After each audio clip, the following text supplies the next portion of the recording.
WTP Sports fans, this is Robert with WTP Sports Dudes here live on this Saturday morning with my man Post Game of the Post Game 86 podcast, ready to talk some Week 18 in the NFL and what are all the storylines that are on the line today for some of these teams to possibly make the playoffs, to win their division. And we also got some players who are playing to try to see if they can gain some extra incentives on their contracts, upwards of $1 million,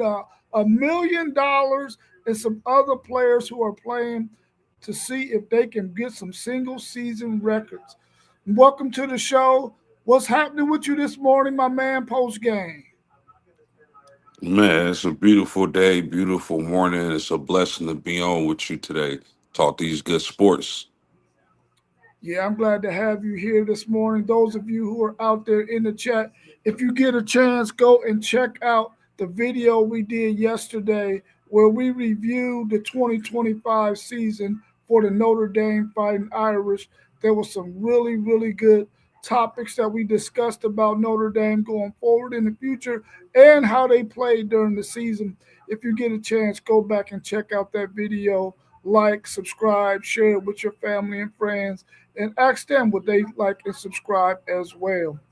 Let's go ahead and get into what's going to be taking place. Games today on this Saturday between some division rivals playing for a chance to win the division. We got the Carolina Panthers at the Tampa Bay Buccaneers. The winner wins the division. And of course, they make the playoffs. Both teams are already going to be in the playoffs.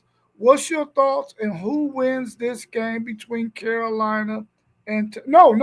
They both do not make the playoffs. I'm sorry. The winner Yes. wins the division and makes the playoffs. The other one, he gets to go home to the crib and sit on his couch. What's your thoughts on this one? I if I'm not mistaken, I don't have it pulled up in front of me right now, but I think Tampa Bay is automatically disqualified Oh, because I think Atlanta beating the Rams, I think that eliminated Tampa Bay from contention. So I believe that regardless of the outcome, Carolina is going to win the division. I could be wrong, but I thought that's what I read. But anyway, this is an intriguing game because I think Mossberg of Level Up Sports 10 was the only person on earth that picked Carolina to win this division. And it looks like he's going to be correct. Uh, Bryce Young and Tedero McMillan and Rico Dotto, that offense, they got a roll today. Uh, I think Bryce Young has progressed slightly. I don't think he's where people thought he should be, despite the progression. When it comes to a number one overall pick, you expect Bryce Young to be lighting the league up. I think he has enough weapons with Coker and McMillan and that tight end room to get the job done. So it's going to be interesting to see, but kudos to him because he has his team primed in position to make the NFL playoffs. And who would have thought? yeah, I totally agree with you, man. I felt like Carolina was going to be the bottom dweller in this division. I actually thought the way that the Atlanta Falcons drafted, they got them some pass rush that they needed. They were decent on the back end. I thought that they were going to be able to win this division, seeing that they were able to beat Tampa Bay twice last year. I knew that Tampa Bay was still going to be a formidable opponent with um, Baker Mayfield at the quarterback because he's a really solid quarterback and he has weapons around him. But they just faltered a little bit when they suffered some injuries and things of that nature. But I'm really shocked at Carolina because Carolina beat those Atlanta Falcons 30-0, and they beat them twice this year. Yeah, I really believe that Carolina's going to win this game today, even though it's in Tampa Bay. I just think Tampa Bay right now is spiraling downwards, and I think that the Carolina Panthers have enough to be able to pull out this victory, even though it's in Tampa Bay. I'm going with Carolina to make the playoffs. It'll be a really great comeback story, seeing that they were really good under Cam Newton, and now they're back on the rise with Bryce Young, who had a much better season than he had his first couple of seasons.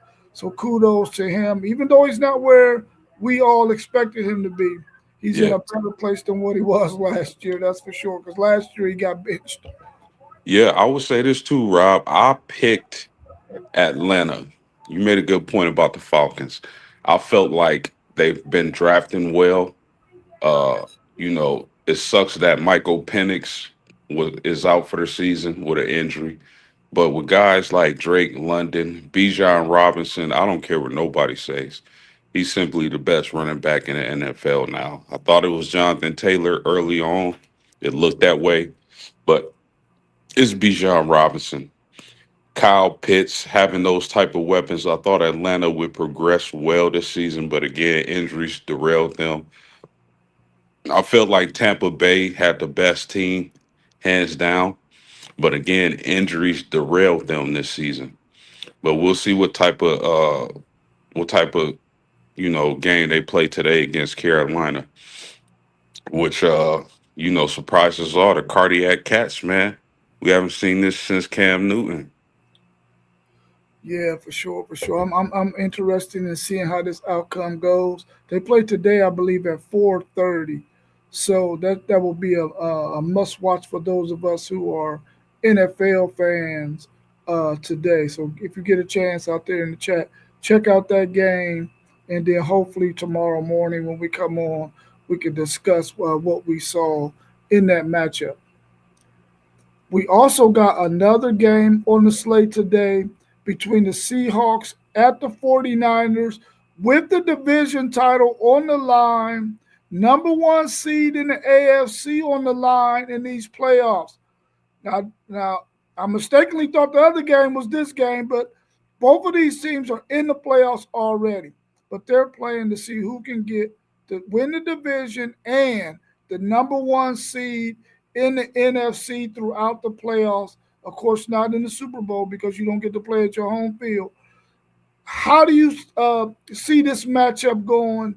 Can the 49ers go ahead and pull out this victory at home?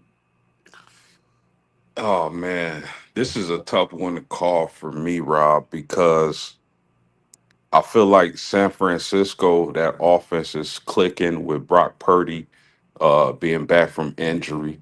George Kittle should play this weekend. You got Christian McCaffrey, who's been able to remain healthy this season. He's balling out of control. They're banged up at the receiver position, but this 49er team, their defense just sucks, man. Like their defense, I think we can put up points. The WTP sports dudes can put up points on this 49ers defense. They're missing some key players from injury as well.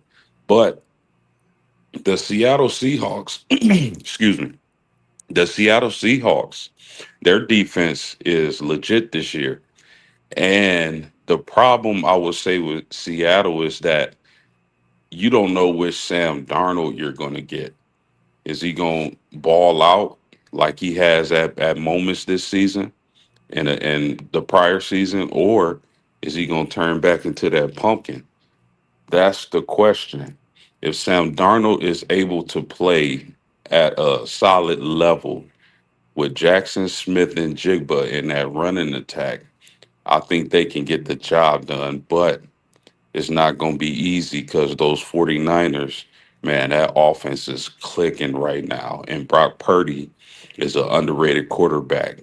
And if he remains healthy throughout next season, I think the 49ers can get back to the Super Bowl. But unfortunately, I don't think they can this season. I'm going to take the Seahawks.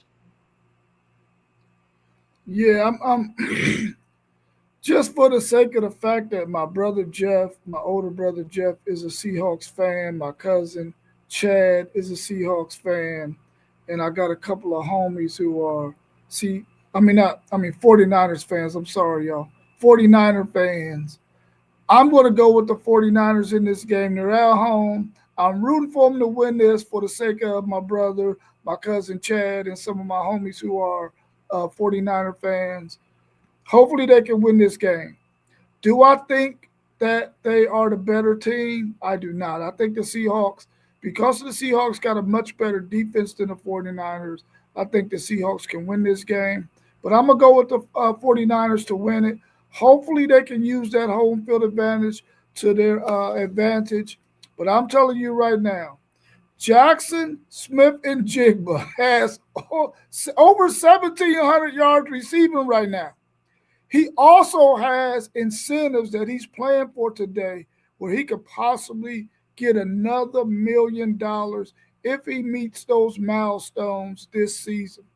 If I'm Sam Darnold, I'm trying to find Jackson Smith and Jigba as much as possible.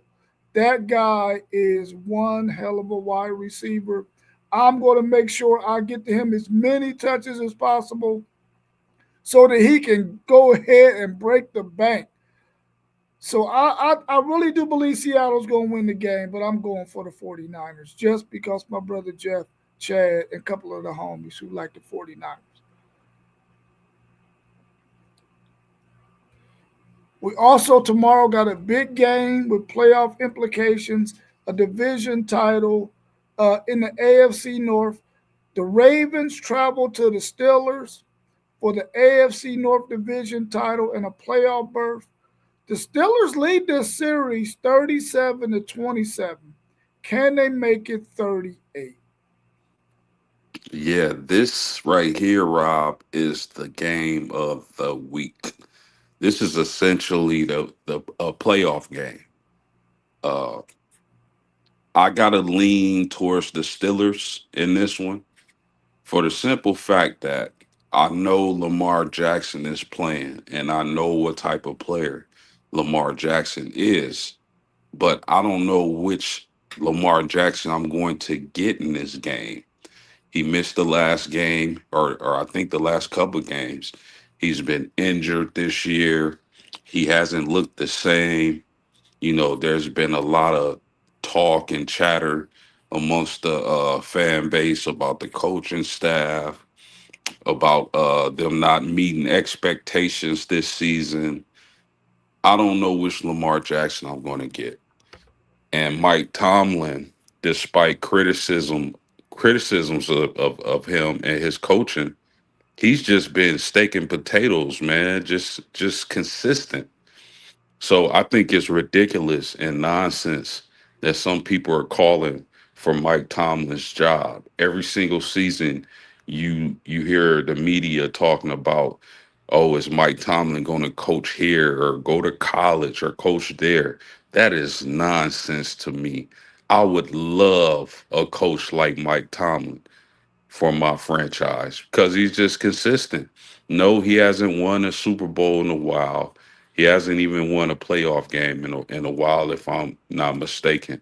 But he's consistent. They win every single season. And I think they are a piece or two from really being a legitimate Super Bowl contender. So they just got to stay course with Mike Tomlin, man. I think the Steelers will be fine. I don't know how long they'll have Aaron Rodgers, but I'm just not giving up on a coach like that when, you know, it seems like every other franchise is looking for a coach every other year. So I like the Steelers in this game. I think their rushing attack is going to do some damage against Baltimore. And I think Aaron Rodgers will do just enough to keep the Steelers on top and get them in the playoffs. Yeah, as far as Mike Tomlin goes, I mean, the reality is, yeah, you get rid of him, but there's only a handful of guys out there who you could really replace him with. And those guys aren't planning on leaving the NFL teams that they're coaching right now because their NFL teams are at the top of the NFL right now. You're not going to get them to leave to come to Pittsburgh when they're already winning where they're at. So Mike Tomlin, I believe what he's done for the Steelers over the decade and a half or so, almost 2 decades that he's done it, you can't part ways with him. Now, I think he needs to really look at what he can do at that quarterback position because if they can get them a solid quarterback in the future, they can be right back uh, at the top of the NFL like they were when they had Ben Roethlisberger and won 2 Super Bowls. Um, as far as this game is concerned, I know that the playoffs is on the line for both of these teams, and Lamar Jackson wants to give it a go. I'm quite sure he probably got a couple of cortisone shots or whatnot for his back or whatever other injuries he's dealing with his hamstring and whatnot. I think they have a better chance in this game with Huntley and myself. I wouldn't roll Lamar Jackson out there, even though Lamar Jackson is a dynamic quarterback. Can he do what he needs to do with the injuries that he has right now to help them win?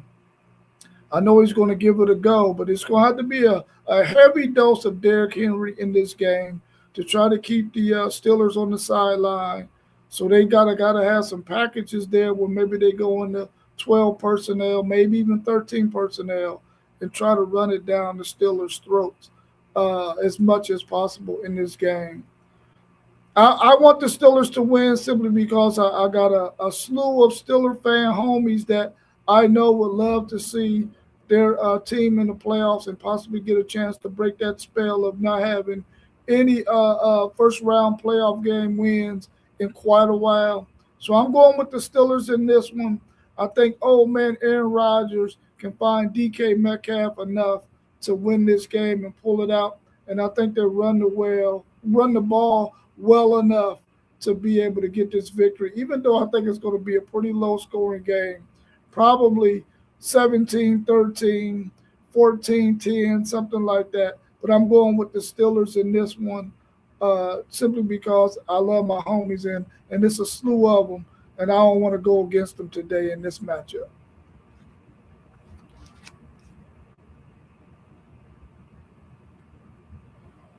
This time of year, you have a number of players going for or going after player incentives. Can you see owners and coaches and players at odds about the game plan for these incentives? Do you think coaches are saying to these, I mean, player owners are saying to these coaches, listen, I ain't trying to get this dude this $500,000 if he meets this mark. Don't give him enough touches to get there. Do you think coaches are saying, listen, man, we're trying to win this game. This is our best player. We need to get him the touches. Do you think players are going to their offensive coordinator saying, listen, I need to get the rock because I want this money. I got a family to feed. How do you think those conversations go in these organizations when players are coming up last game of the season with a chance to get some player incentives up to $1 million if they meet these goals? Exactly how you just laid it out. I believe it's a lot of that in the NFL this time of the year. Uh, and I don't understand why these owners and GMs and coaches, intentionally make sure these players don't get that incentive. I think about the time where, and if you can recall, Rob, Antonio Brown had some incentives on the line when he was with Tampa Bay and Tom Brady, and they set him, and he just went off, walked off the field, threw off his jersey, helmet, pads, and just left the team. It was all because of the incentives. So I do see scenarios in this case like that. I wouldn't like try to force feed people the ball just to get them incentives, but I wouldn't intentionally bench them or take them out the game plan so they wouldn't hit those incentive goals. Listen, football is a brutal, violent sport. Let these players get their incentives, man. If I'm at any job and I'm able to crush incentive goals, I want the money for meeting those goals and hitting those incentives. It's just as simple as that. Let these players who train hard, put their bodies through all type of crazy workouts and then get on the field and put their bodies through all type of violent hits. Let these guys get their money. So I can see like greed in the NFL, which I don't understand because they got all the money in the world. Let these guys get out there and earn some more money. Yeah, I agree with you 1,000%, man. I've always been the kind of person that felt like, listen, I want everybody to get everything that they work for and they deserved. I'm not going to try to keep anybody from getting what they worked for. Give them what they work for, man. These players have gone out there and played their heart out, filled those stadiums with fans who come to see them. Now, I agree with you. I'm not trying to force feed anybody to rock, but I'm going to stay within the game plan that we've had all season trying to win games. And if that player is an integral part of what we do, I'm going to make sure that I run the plays that are going to get them their opportunities to help us win games. And if they reach their incentive, kudos to them. It's in their contract for a reason. I mean, you think about Jackson Smith and Jigba and the incentive that he's going for. This guy has 1,700 yards, bro. That's 100 yards a game average. He is balling the hell out. Why wouldn't you want to see that man reach that plateau and get that extra incentive that he has? I think it's a number of receptions that he has to get, a number of yards he has to get, a number of touchdowns he has to get, and he can get upwards of $1 million in incentives based on that. So I want to see that young man get it. I think as owners and as coaches, you should pride yourself on taking care of your athletes who play for you, who sacrifice their well being every day on that football field when they go out there for your organization. Because they bring in money, like you said, into the pockets of those owners and everybody that's a part of the organization because they're the product. The players are definitely the product that's going to bring you the bread. So I would love to see those guys get those incentives. And I think as coaches, you should do everything in your power within your scheme and what you want to do and what you've done all year to make sure that those guys have an opportunity to reach those incentives for sure.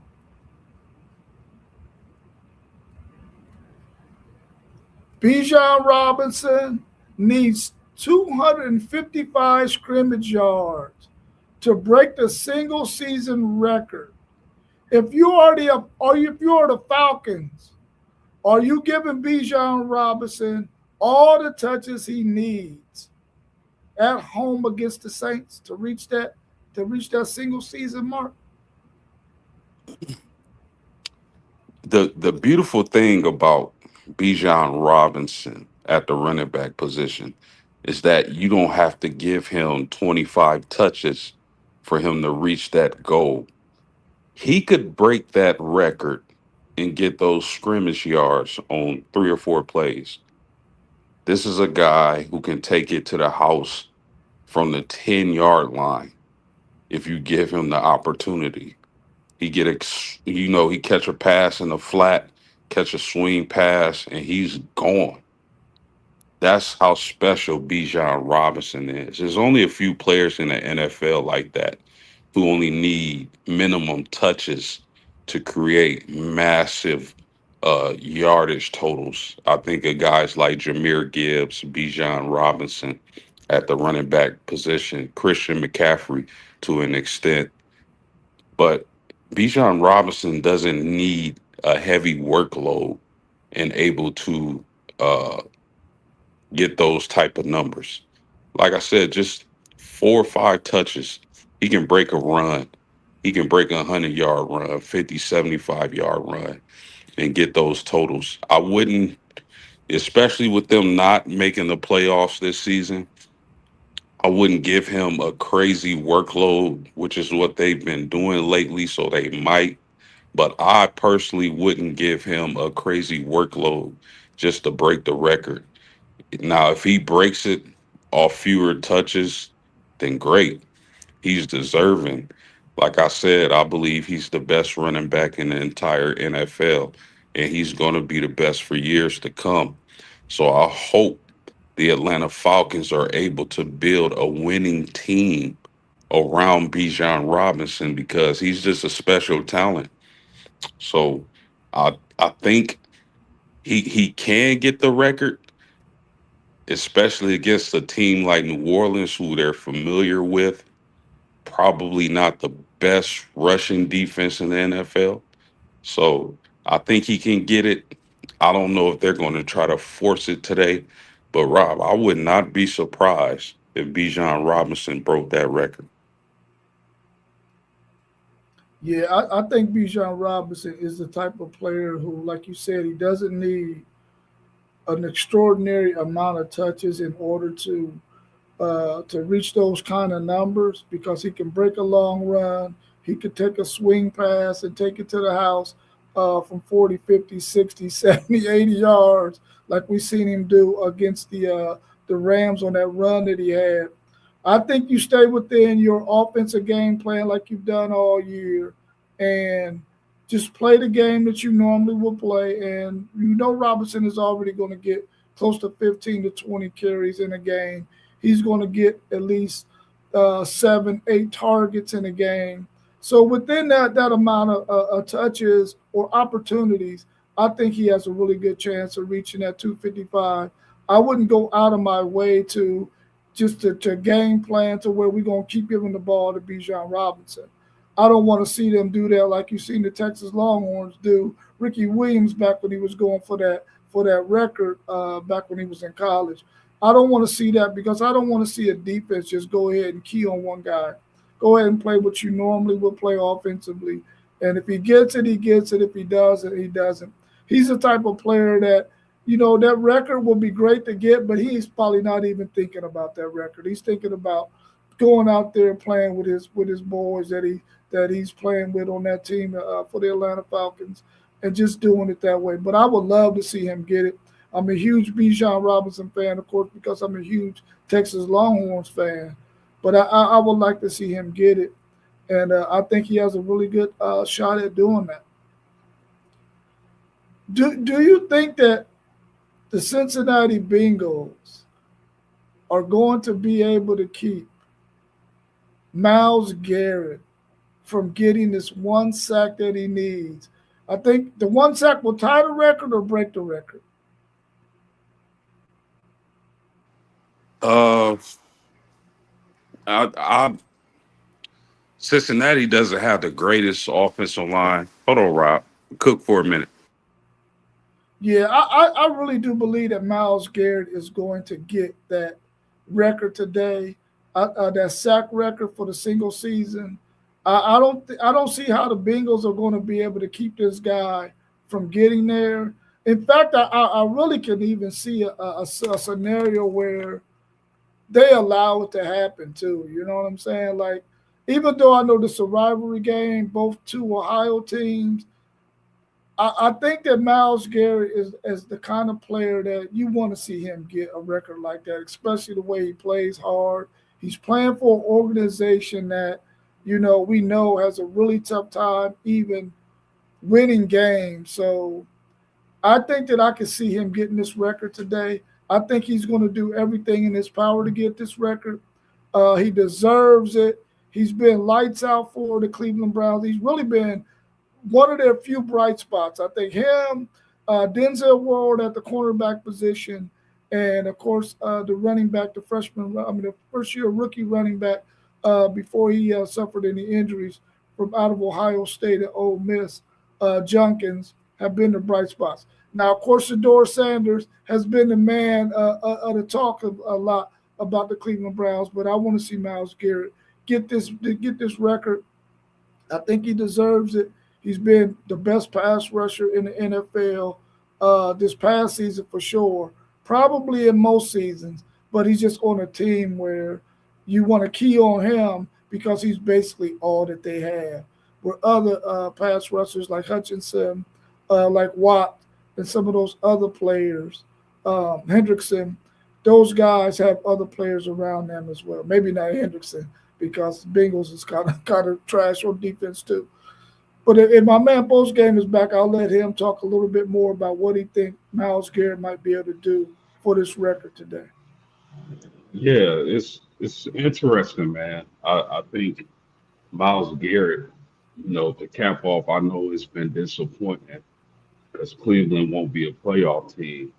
And, Miles Garrett is one of the elite pass rushers in the NFL, in NFL history, man. That dude's an absolute stud at the defensive end position. I would like to see him get the record. I don't think Cincinnati is going to go out of their way like Pittsburgh did to prevent him from getting the sack record. They're not going to let him just tee off on their quarterback. Of course not. But I don't think they're going to go out of their way uh, to keep him from getting the sack record to where it messes up their offensive game plan to where they're not able to successfully put up points in this game, i.e. Pittsburgh. But I think Miles Garrett, Cincinnati doesn't have the greatest offensive line in the NFL. So I think Miles Garrett will be able to get the record when they play the Cincinnati Bengals. Let me ask you this. I've been thinking about this for a couple of years now, especially once Derrick Henry left the Titans and the workload that he had at the Titans.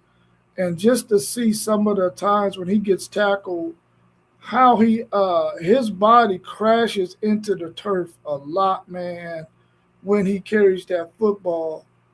And he's been playing for over a decade, man, and he's been very, very productive as a running back. Has toted the rock a lot. What do you think his health is going to be like once his playing days are over? Is he going to be damaged like you see a lot of NFL players who have played a long time, who have taken some batterings in this game, man? How do you see his health in the future? Uh, I'm praying he has relatively good health. Being a football player, we all know how violent the NFL is, and like you said, he's taking some punishment, even though he's a huge guy. And one of the most motivational workout clips that you can see on the internet is Derrick Henry. Derrick Henry really invests and puts time into taking care of his body. And he's just been an absolute stud at the running back position. So as his career dwindles down and he's getting ready for retirement, I think he'll be relatively good, with the advancements we've made in medicine and health. You would think he would be all right. But I mean, regardless of his size and his unique stature, he's only human. He's only flesh and blood. So uh, I hope he'll be fine. And he hasn't had a major, like, severe injury in his career. He's been blessed that way. So I think he'll be okay. I hope that he'll be fine. No head injuries, nothing major, because he has taken a lot of punishment. Rob, he has taken some big hits. He has gave out some big hits. So you can only hope at the running back position that Derrick Henry will be okay once he retires. But he should be fine.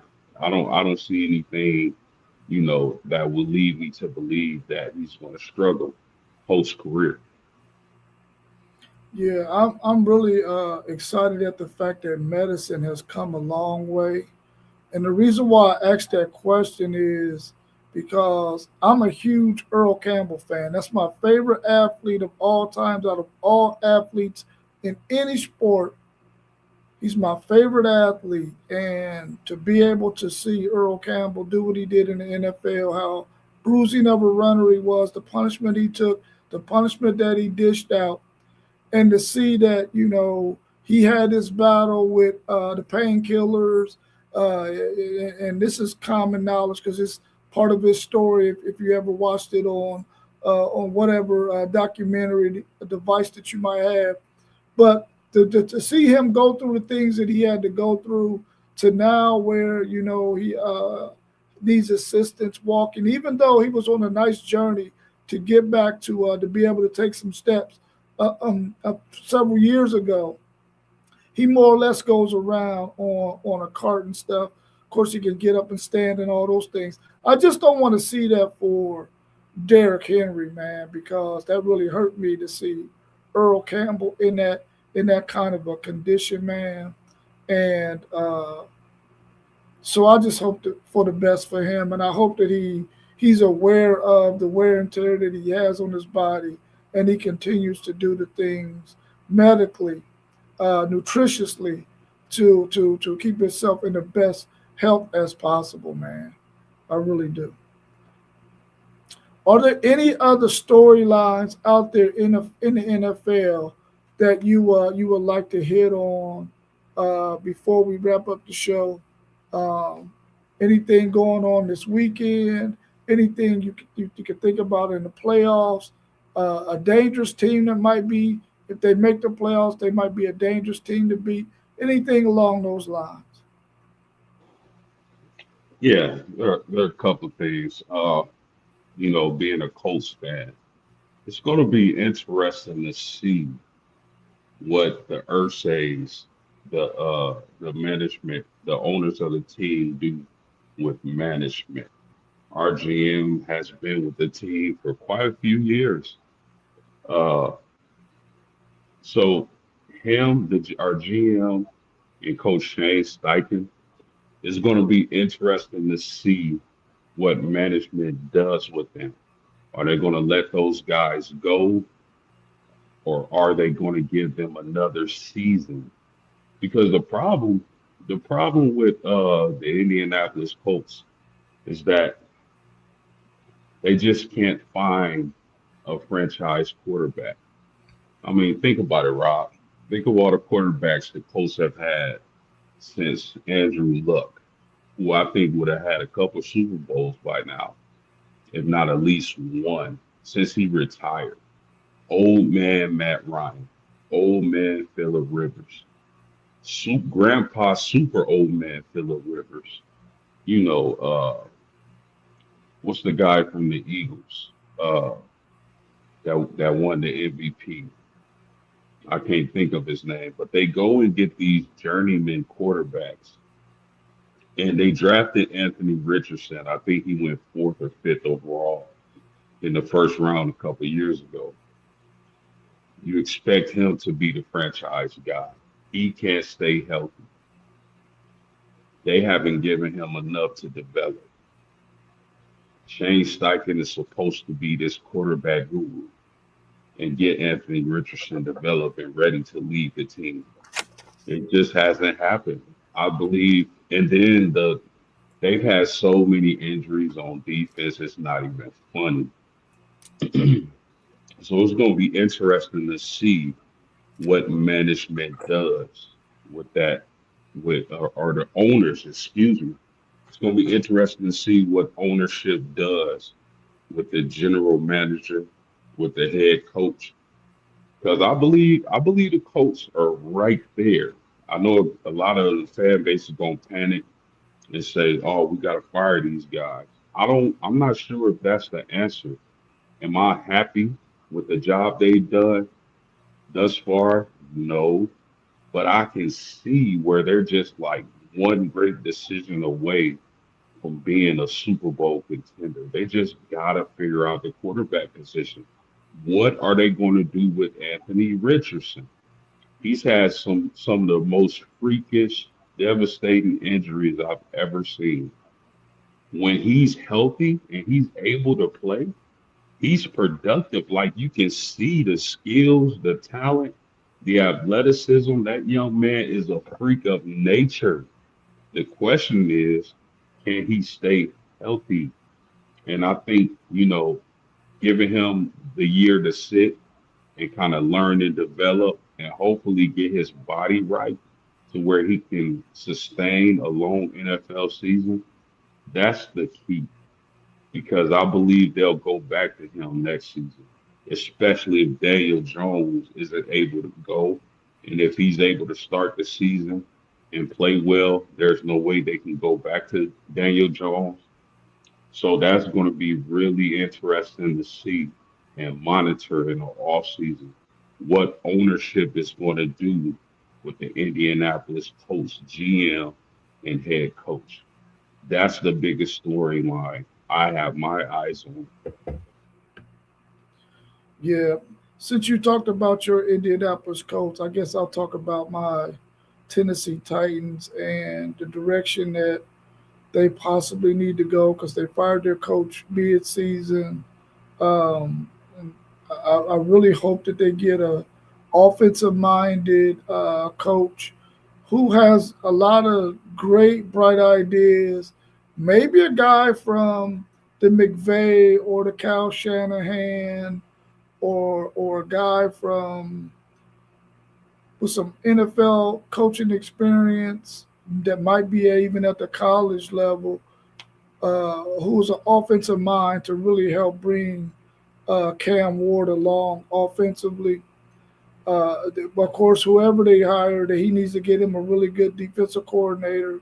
They got right now they're sitting at the number 4 pick in the draft.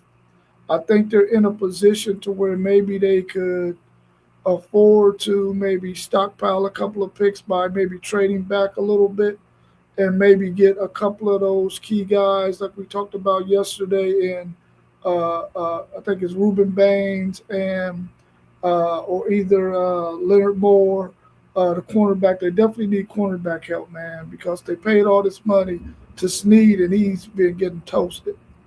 So definitely they need some defensive help, but they also need to put some weapons around Cam Ward. I think Cam Ward is going to be a really good franchise quarterback for us. He's done really, really well with what he has. I think as they improve their offensive line, they probably need to get another guy in that backfield with Pollard to help spell him every now and then, at least a bruiser anyway, and try to get that offense rolling. I think that the Titans will be much better next year if they get the pieces around Cam Ward that they need to do, get around him. They need to go out there because there's going to be plenty of solid receivers out there to put around him in the draft, and there are also going to be some defensive guys they can put on the defensive side of the ball to help the Titans as well. Um, of course, they got Jeffrey Simmons and they got Big Sweat at the defensive tackle positions, but they need to get some pass rush. They got rid of Landry Jones last year. I think not. Is that his name? No, his last name was Landry. Harold But Landry. anyway, say it again. Harold Landry. Yeah, they got rid of him last year, and he was our main pass rusher the year before. So we definitely need to get a guy who can get after the quarterback. We can't afford to let teams sit back there and have a million years to throw the football. That'll help Snead as well because he was getting toasted. But I think Yeah. that'll be a good thing for them if they can get the right pieces around Cam Ward and a good offensive mind around him to help him out. Yeah, I think y'all listen, Cam Ward is that dude. I think he showed I know y'all didn't have the type of season you wanted to see, but I think Cam Ward has showed enough, man. That dude has freakish arm talent. You just gotta surround him with some weapons, some more weapons, and get him an offensive line. Y'all gotta build from the ground up, from inside out, because y'all definitely got y'all franchise quarterback. That dude Cam Ward is special, I believe. So I know y'all gonna have a lot of off-season needs on the defense and the offense. Y'all just got to get the correct coach. We've seen what the right coach in the NFL can do for a franchise. Yeah, that's for sure. What's your thoughts on the Miami Dolphins if they don't fire their coach and then possibly going with Quinn Ewers into next season? Do you think they do that, or do you think they possibly trying to find a veteran quarterback to let maybe Quinn Ewers spend another year or two learning the game, or do you think they draft a quarterback? What's your thoughts on them Dolphins and what direction they go offensively?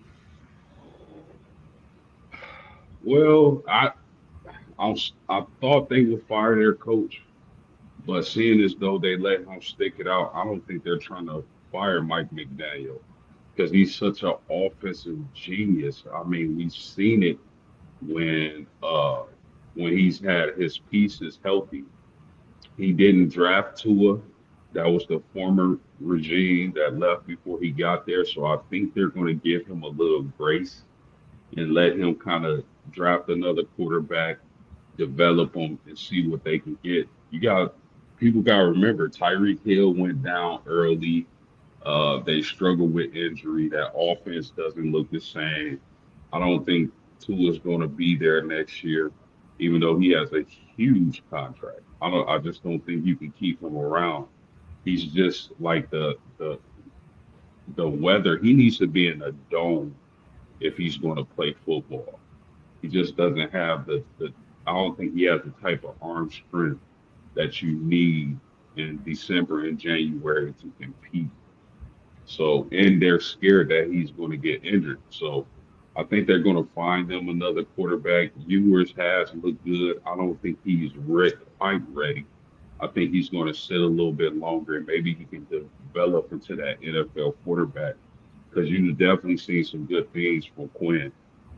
But I think they're going to draft a quarterback. They may draft one. They may trade for a veteran, but I don't think they're going to get rid of Mike McDaniels. He's just too good at despite his record, he's just too good of an offensive play caller. That dude on offense is a genius. So if he can get the right pieces, get Tyreek Hill healthy, and we don't even know if he's going to be the same Tyreek Hill. So he's getting up there in age, but he's still the cheetah. So even if he slows down a little bit, he's still fast. So we'll see what happens, but I don't think they're going to get rid of Mike McDaniel. Yeah, I would definitely love to see him on the Titans sideline, working with Cam Ward for sure. But I don't think they're going to get rid of him either. I think they're going to give him a little bit more time to try to see if he can get his pieces healthy and get the pieces that he need offensively. Because, like you said, when they're healthy and they got all their pieces, their offense is freaking unbelievable, man, and super scary, super scary. And you got to remember, they still got one of the better running backs in the league. They Yeah, still got Devon Achan, who I told y'all at the beginning of the season I was going to draft in the first round in our fantasy league, and y'all let him fall to me at the end of the first round, and I was able to take him. He's been solid all season. yeah. I'll do a better job next year when we have our fantasy draft of making sure I know whose names are out there, so that I can do a better job and I don't get all these 50 burgers dropped on my head by these players that I passed up on. Who's your offensive MVP in the NFL this season? Oh, man, they're going to give it to a quarterback. You got to put up some space age like alien type numbers at the running back or wide receiver or even tight end position for them to not give it to a quarterback. So I think the offensive player of the league is going to be between Drake May and Matthew Stafford, and whoever doesn't win that is going to win MVP. Yeah, I have the same two names. Stafford last week against Atlanta throwing those three picks. I believe he threw three picks. Might have maybe put him behind Drake May a smidget. I guess it might come down to this last game, how these two play, or even if they even play, since maybe their game won't have any playoff implications on where their seeding is at. So we'll have to wait and see how that goes. But I think it's between those two players as well. I just hate to see that the fact that Bijan Robinson has a chance to break the scrimmage, the yardage from scrimmage record, and he not win that thing, man. But we all know that if a quarterback is playing lights out, chances for a running back to win MVP is going to be slim. And so I got those same two guys. What about defensively? Who do you think is the defensive MVP? Is it hands down Miles Garrett? Hands down, it's not even close. Like Miles Garrett is just having, especially if he's able to get the record. Like he's had just too special of a season for it to not be him. It's Miles Garrett by a mile. Yeah, yeah, yeah. But I would go ahead. No, go ahead. You go ahead. Now, I was just gonna say, I would say that if Matthew Stafford struggles in this last game and Bijan Robinson is able to get that record, now we got a discussion because I think that's going to knock Matthew Stafford out of the MVP race. They'll give it to Drake May. And then with those type of numbers with Bijan Robinson, I think you just got to give it to him. Yeah, I kind of wish his record was probably a little bit better as well. Who do you think going into the playoffs is probably the scariest team in the NFC, and who's the scariest team in the AFC? I would say the NFC, the Rams, because I know they've been struggling a little bit lately, but here's the thing. If they can get Devontae Adams back healthy, that offense goes to another level, and Stafford plays a lot better. So if you think about that whole NFC West with the Rams, the 49ers, the Seahawks, all those teams in one division are going to be really scary teams to play once it becomes playoff time because they can score. They can put up points against anybody, all those teams. Now the problem is sometimes outside of Seattle, those defense are suspects. But if you can get Devontae Adams healthy to pair him with Puka Nakua and that Russian attack and a veteran savvy quarterback, all time great like Matthew Stafford, then I would have to go with the Rams as the scariest team in the NFC. The AFC, the teams in the AFC, I don't know, man. It's no, it won't be no Cincinnati Bengals. Probably won't be any Lamar Jacksons. Won't be no Pat Mahomes. The AFC is wide open. So I would have to say by default, it probably will be Josh Allen and the Buffalo Bills as the scariest team. Maybe not the favorite, but the scariest. Because that defense can be gotten Buffalo. Like that defense is suspect. So, but you got Josh Allen, and we know what he can do. He can throw for 4 touchdowns and run for another 4. So scary in the AFC, I would say Buffalo. Okay, okay, okay. Anything else you want to add about the NFL before we wrap up? No, I don't have much. I mean, like I said, the Pittsburgh Baltimore matchup, that's essentially a playoff game this weekend. The winner of that is going to go to the playoffs. Uh, but wouldn't it be crazy if Lamar Jackson somehow, some way finds a way to get the job done? He gets to the playoffs, he's relatively healthy, and he leads the Ravens to the Super Bowl. Wouldn't that be poetic justice? I don't think it's going to happen now because I don't think they're going to beat Pittsburgh, but that would be crazy and really special. And then we would have to start talking about Lamar Jackson rightfully so, is an all-time great. Yeah, that would be awesome. That would be awesome. I don't think it's going to happen either, but it would be awesome to see. Um, but we'll see. But we'll be back again tomorrow morning at 9 a.m. and we'll talk a little bit more about just things that are happening in the sports world. So if you get a chance, please tune in, subscribe, hit the like button, hit that bell so you can get notifications anytime we're going to go live. I appreciate you joining me this morning, post game of the Post Game 86 podcast. Enjoy the rest of your day.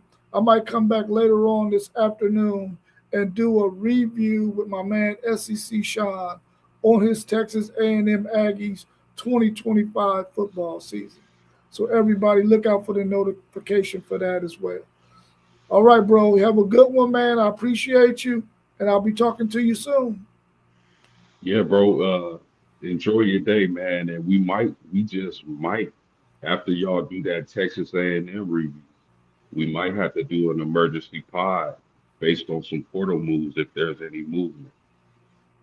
Oh, definitely, definitely, definitely. Yeah, everybody out there in the chat, make sure that you keep that notification bell on because listen, the portal was popping, and we want to come at any given time when we get some of that good news to bring it to you first.